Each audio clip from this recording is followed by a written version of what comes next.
उत्पत्ति की पुस्तक 41वां अध्याय वचन 1 से लेकर 57 तक। फिरौन के स्वप्नों का अर्थ बताना।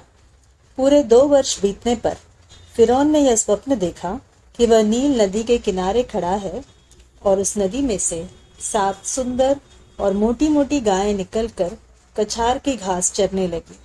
और क्या देखा कि उनके पीछे और 7 गायें जो कुरूप और दुर्बल है नदी से निकली और दूसरी गायों के निकट नदी के तट पर जा खड़ी हुई।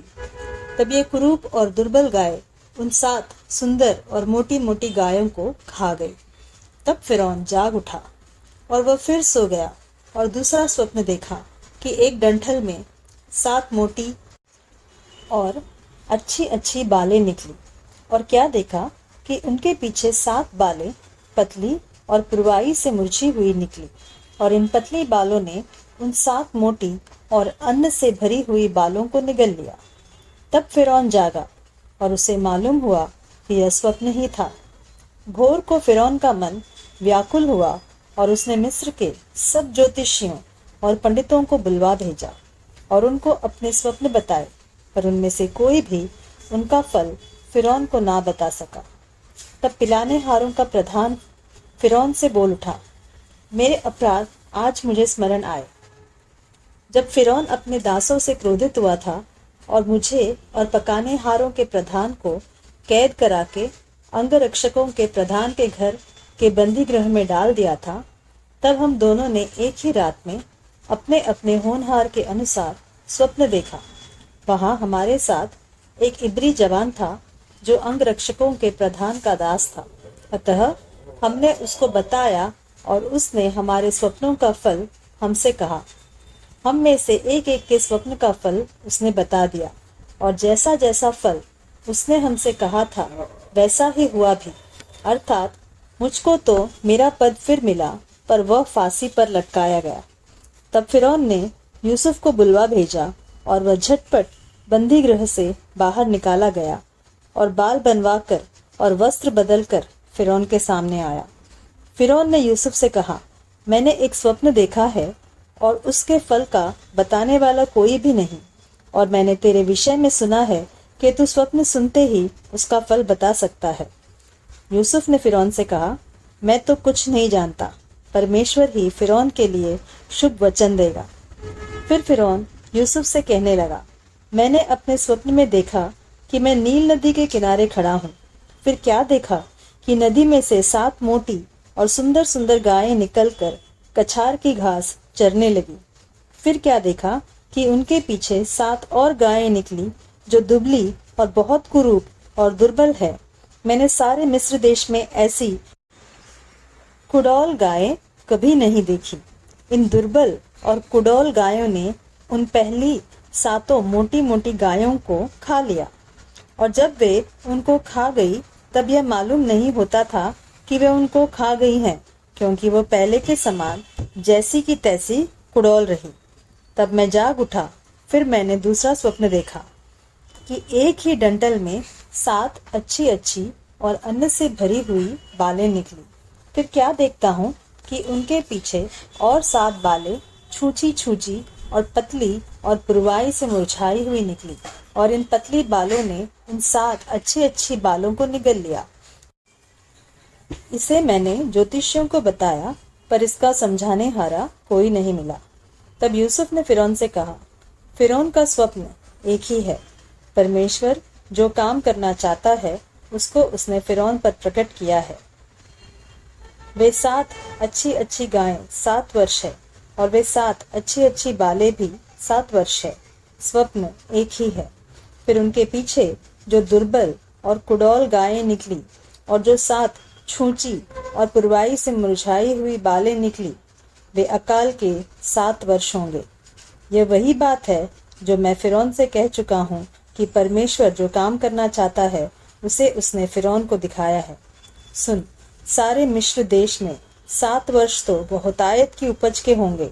उनके पश्चात 7 वर्ष अकाल के आएंगे और सारे मिस्र देश में लोग इस सारी उपज को भूल जाएंगे और अकाल से देश का नाश होगा, और सुकाल बहुतायत की उपज देश में फिर स्मरण न रहेगा। क्योंकि अकाल अत्यंत भयंकर होगा। और फिरौन ने जो यह स्वप्न 2 बार देखा है, इसका भेद यही है कि यह बात परमेश्वर की ओर से नियुक्त हो चुकी है और परमेश्वर इसे शीघ्र ही पूरा करेगा। इसलिए अब फिरौन किसी समझदार और बुद्धिमान पुरुष को ढूंढ करके उसे मिस्र देश पर प्रधानमंत्री ठहराए। फिरौन यह करे कि देश पर अधिकारियों को नियुक्त करे और जब तक सुकाल के 7 वर्ष रहे तब तक वह मिस्र देश की उपज का पंचमांश लिया करे और वे इन अच्छे वर्षों में सब प्रकार की भोजन वस्तु इकट्ठा करे और नगर नगर में भंडार घर भोजन के लिए फिरौन के वश में करके उसकी रक्षा करे।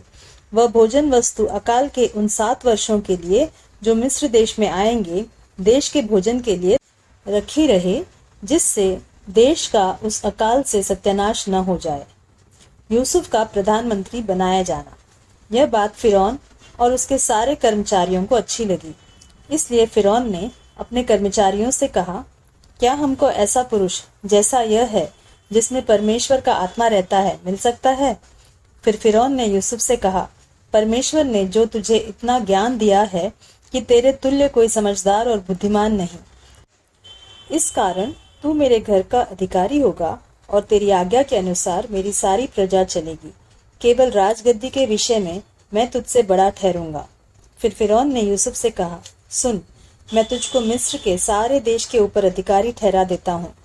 तब फिरौन ने अपने हाथ से अंगूठी निकाल के यूसुफ के हाथ में पहना दी और उसको बढ़िया मलमल के वस्त्र पहनवा दिए और उसके गले में सोने की जंजीर डाल दी और उसको अपने दूसरे रथ पर चढ़वाया और लोग उसके आगे आगे यह प्रचार करते चले कि घुटने टेक कर दंडवत करो। और उसने उसको मिस्र के सारे देश के ऊपर प्रधानमंत्री ठहराया।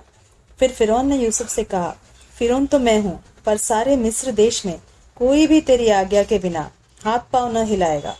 तब फिरौन ने यूसुफ का नाम सापनत पाने रखा और ओन नगर के याजक पोतीपेरा की बेटी आसनत से उसका विवाह करा दिया और यूसुफ सारे मिस्र देश में दौरा करने लगा। जब यूसुफ मिस्र के राजा फिरौन के सम्मुख खड़ा हुआ तब वह 30 वर्ष का था। वह फिरौन के सम्मुख से निकलकर सारे मिस्र देश में दौरा करने लगा। सुकाल के 7 वर्षों में भूमि बहुतायत से अन्न उपजाती रही और यूसुफ उन 7 वर्षों में सब प्रकार की भोजन वस्तुएं जो मिस्र देश में होती थी जमा करके नगरों में रखता गया और हर एक नगर के चारों ओर के खेतों की भोजन वस्तुओं को वह उसी नगर में इकट्ठा करता गया। इस प्रकार यूसुफ ने अन्न को समुद्र की बालू के समान अत्यंत बहुतायत से राशि राशि गिन के रखा, यहाँ तक कि उसने उनका गिनना छोड़ दिया क्योंकि वे असंख्य हो गए। अकाल के प्रथम वर्ष के आने से पहले यूसुफ के 2 पुत्र ओन के याजक पोतीपेरा की बेटी आसनत से जन्मे। यूसुफ ने अपने जेठे का नाम यह कहके मनश्शे रखा कि परमेश्वर ने मुझसे मेरा सारा क्लेश और मेरे पिता का सारा घराना भुला दिया है। दूसरे का नाम उसने यह कहकर एप्रैम रखा कि मुझे दुख भोगने के देश में परमेश्वर ने फलवंत किया है। मिस्र देश के सुकाल के 7 वर्ष समाप्त हो गए और यूसुफ के कहने के अनुसार 7 वर्षों के लिए अकाल आरंभ हो गया। सब देशों में अकाल पड़ने लगा, परंतु सारे मिस्र देश में अन्न था। जब मिस्र का सारा देश भूखों मरने लगा तब प्रजा फिरौन से चिल्ला चिल्ला कर रोटी मांगने लगी और वह सब मिस्रियों से कहा करता था, यूसुफ के पास जाओ और जो कुछ वह तुमसे कहे वही करो। इसलिए जब अकाल सारी पृथ्वी पर फैल गया और मिस्र देश में अकाल का रूप भयंकर हो गया, तब यूसुफ सब भंडारों को खोल खोल के मिस्रियों के हाथ अन्न बेचने लगा। इसलिए सारी पृथ्वी के लोग मिस्र में अन्न मोल लेने के लिए यूसुफ के पास आने लगे, क्योंकि सारी पृथ्वी पर भयंकर अकाल था।